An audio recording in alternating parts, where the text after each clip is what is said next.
Hi, this is Ethan here with mydrawingtutorials.com, and in this short video I'm going to show you a super cool technique that you can use to find the perspective center of any object in your drawing. So if you take a look at this square right here and you want it to find its center, obviously one technique would be to just take a ruler and measure out the halfway mark. However, that technique won't actually work when the square is viewed in perspective, because now the true center of the square is shifted by perspective and won't actually land at the halfway mark.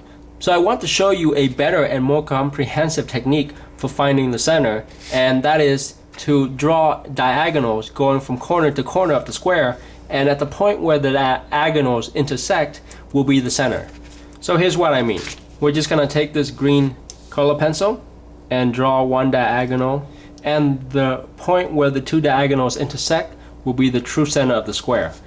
And as you can see, this method matches up with the measuring technique as well. And also, the cool thing about this diagonal method is that even when the square is viewed in perspective, it will still work to find the absolute center. So if we just draw diagonals from this corner to this corner, and another diagonal from this corner to this corner, we find that the true center of the square when seen in perspective is actually right here. Notice that this center point is actually different from the point you would get if you were to measure it using a ruler. So if I were to measure the midpoint using a ruler, so notice that if you were to use a ruler to try to find the center of this square, you would come up with the wrong answer. So always stick with the diagonal method to help you find the center. Now, there are many different ways that the diagonal method can be useful in perspective drawing, but just to show you a few examples, suppose you were drawing a Christmas present, and this would be the box where the Christmas present sits in, and you wanted to draw a little bow right on top, and you wanted to put it right at the center of the present. So normally you wouldn't know where to put it, but by using the diagonal method, so by doing so, you're able to find the perspective center of the cube to be right here, and that's where you could put your ball. So another example would be, suppose you were drawing a door and you wanted to put a knocker right at the middle of the door, but not necessarily at the dead center. Well, you could still use the diagonal method by placing diagonals from corner to corner.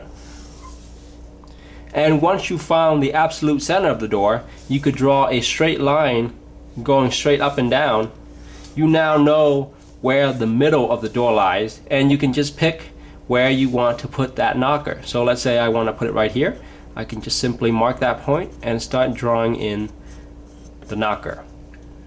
So that's just a few simple ways how you can apply the diagonal method. This is a great technique that you're going to be using over and over again in your perspective drawing. So I hope you enjoyed that lessons. Now, if you like more great perspective drawing tutorials, be sure to sign up for my free drawing newsletter at mydrawingtutorials.com/perspective.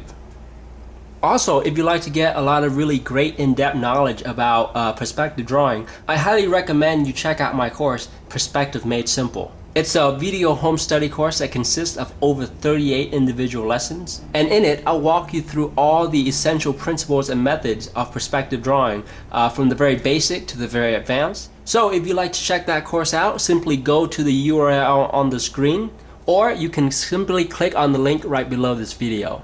Alright, so thank you so much for watching, and if you like this video, please give it a thumbs up and leave a comment below to let me know what you think.